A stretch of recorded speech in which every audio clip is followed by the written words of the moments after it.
So I'm teaching a course titled Reading the Bible as a Witness to Liberation.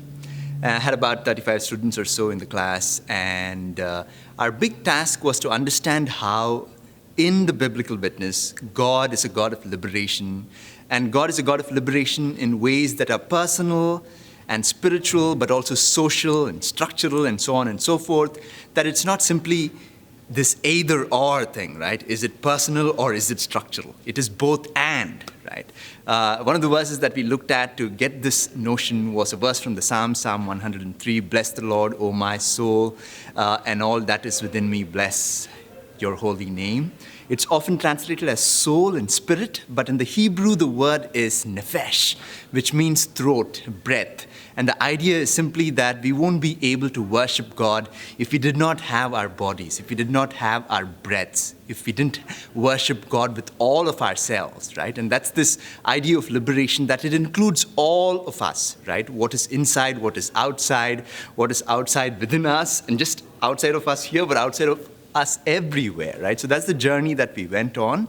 So we looked at all these words and concepts, and we also considered how sometimes these words and concepts, because we are Christians and we are so used to these words and concepts, we don't think that they might have meant something else to its original audience. So we're doing all this in Zoom, right? And Zoom is actually great for discussions. So before we broke out for discussion, breakout groups, as we call it, we considered this African-American spiritual, Swing Low, Sweet Chariot.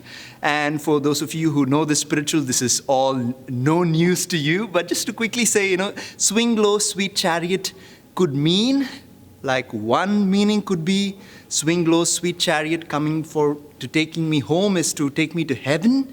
But it could also mean, come down to slave-holding states and take me to northern states, including Canada, interestingly, right? So we considered that context to then look at the New Testament world and consider how words like peace, good news, faith, right? That these are Christian terms, or so we think, but they were also terms that were used in the Roman Empire. They had this imperial meaning. So when Jesus said peace, when Jesus said good news, it almost always meant to its original hearers that Jesus was actually in opposition to the ways of the empire, to ways of violence, right? So we looked at this, we broke out into small group discussions, we came back to our collective session, and one student asked, when Jesus said, pay to Caesar what is Caesar's, give to Caesar what is Caesar's, and give to God what is God's, was Jesus saying, don't pay taxes to Caesar? Could that be a hidden meaning?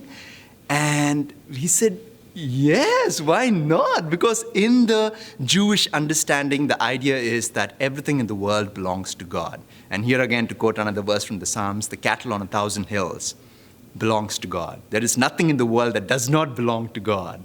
So when Jesus says, give to Caesar what is Caesar's and give to God what is God's, Jesus could have been heard as essentially saying, there's nothing owed to Caesar, right? Everything belongs to God.